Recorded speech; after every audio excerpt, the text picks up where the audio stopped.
لیکن حضرت سیدنا برا بن عازب رضی اللہ تعالیٰ عنہ ارشاد فرماتے ہیں کہ نبی کریم رؤوف الرحیم صلی اللہ علیہ وآلہ وسلم جب ہجرت کر کے مدینہ منورہ تشریف لا رہے تھے، یثرب کو اپنے مبارک قدموں سے مدینہ بنا رہے تھے،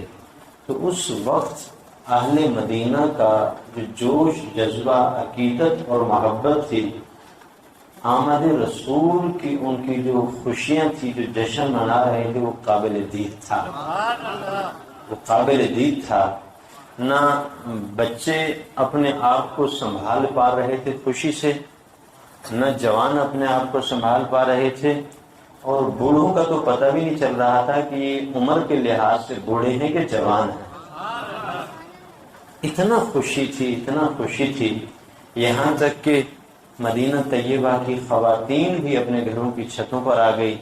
بچیاں گلیوں کے اندر آ گئی، اور وہ مشہور ترین کلام جو آپ حضرات عمومی طور پہ سنتے رہتے ہیں، طلع البدر علینا من ثنیۃ الوداع وجب الشکر علینا ما دعا للہ داعی،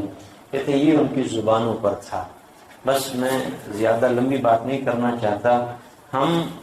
اللہ کے حبیب کی اس دنیا میں آنے پر جو محفل سجاتے ہیں، محفل میلاد، حضرت بھی تشریف فرمائے ہیں، قبلہ کرمی صاحب بھی ہیں، آپ حضرات تمام ذی شعور بیٹھے ہیں،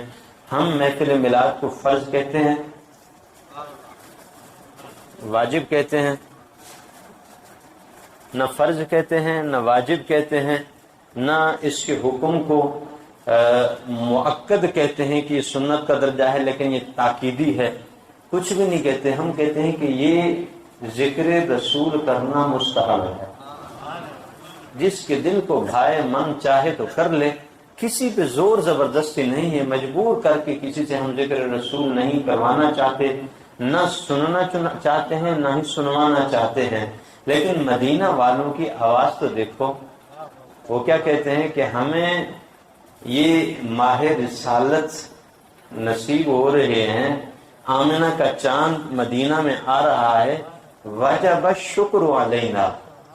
ہمارے اوپر تو رب کا شکر کرنا واجب ہو گیا ہے، ہمارے اوپر تو رب کا شکر کرنا واجب ہو گیا ہے۔